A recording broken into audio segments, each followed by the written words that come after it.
अगली खबर की ओर। अमेरिकी राष्ट्रपति डोनाल्ड ट्रंप ने जब से भारत सहित दुनिया भर के देशों पर टैरिफ लगाया है, हर कोई अमेरिका के साथ व्यापार समझौता करना चाहता है। चीन इस मामले में कामयाब हो चुका है, जबकि भारत पिछले 2 महीने से लगातार कोशिशें कर रहा है। अब जबकि भारत और अमेरिका के बीच किसी सहमति की उम्मीद की जा रही थी, तभी भारतीय दल वापस आ गया। अब ये कयास लगाए जा रहे हैं कि आखिर इस लंबी बातचीत का नतीजा क्या निकला, भारत को इससे क्या हासिल हुआ और हमने क्या खोया है। दरअसल अमेरिका के साथ अंतरिम व्यापार समझौते पर एक और दौर की बातचीत पूरी करने के बाद भारतीय अधिकारी राजेश अग्रवाल की नेतृत्व वाली टीम वापस से लौट आई है। उन्होंने कहा है कि दोनों देशों में बातचीत जारी रहेगी, क्योंकि कृषि और वाहन क्षेत्र में कुछ मुद्दों को अभी भी सुलझाया जाना बाकी है। एक अधिकारी ने बताया कि वार्ता अंतिम चरण में है और इसके निष्कर्ष की घोषणा 9 जुलाई से पहले होने की उम्मीद है। वहीं मुख्य वार्ताकार राजेश अग्रवाल के नेतृत्व में भारतीय दल अंतरिम व्यापार समझौते पर वार्ता का एक और दौर पूरा करने के बाद वॉशिंगटन से वापस आई है, लेकिन चर्चा भी जारी रहेगी। अधिकारी ने कहा है कि अभी कई मुद्दे जैसे एग्रीकल्चर और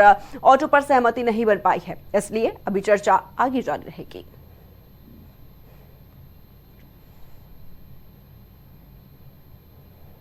वहीं कानपुर से एक दिल दहला देने वाली घटना सामने आई है, जहां पर एक 13 साल की मासूम को घर से उठा लिया गया, उसके साथ गैंग रेप किया गया और जब पिता ने इंसाफ मांगा तो पुलिस वालों ने उसकी गरीबी का मजाक उड़ाया है। आरोप है कि दरोगा ने कहा, तू चाय बेचता है, तेरे पास जेवर कहां से आएंगे।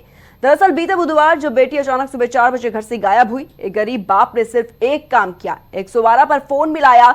उसे लगा कि पुलिस मदद करेगी, उसे भरोसा था कि अब भारत बदल चुका है, चाय वाला भी प्रधानमंत्री बन सकता है। पर अफसोस, कानपुर की वर्दी वालों ने चाय वालों को उसकी औकात याद दिला दी। तू 5 रुपए की चाय बेचता है, तेरे पास जेवर कहां से आएगा। यह वो वाक्य था जो एक दरोगा ने कहा जब पीड़ित पिता ने अपनी बेटी के गायब गहने की बात की।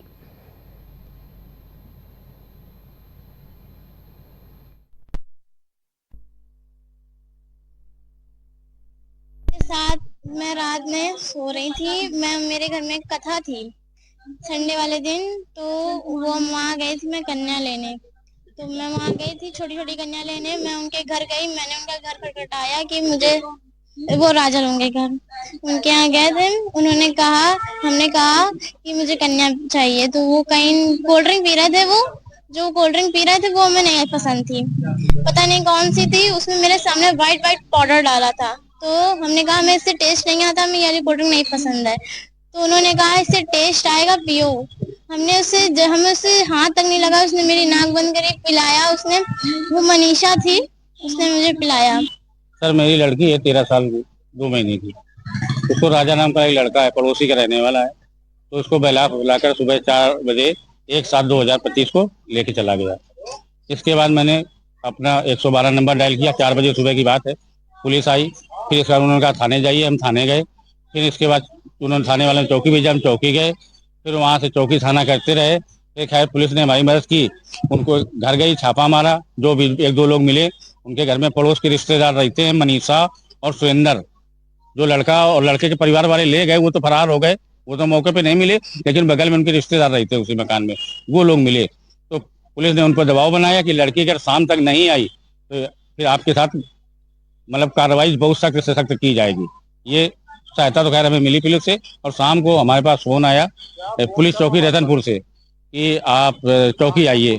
हम जब चौकी पहुंचे 9:30-10 बजे, तो टाइम तो देखा नहीं था, 9:30-10 का टाइम होगा करीब लगभग यही। तो वहाँ पे देखा कि हमारी लड़की बैठी थी। तो दरोगा जी ने हमको बुलाया, बोले ये लो आपकी लड़की आ गई है और आप लोग मारते हैं पीटते हैं। तो हमने कहा, लड़की से उन्होंने बयान दिलवाया। बोले पापा तो नहीं मारते, मम्मी मम्मी मारती है।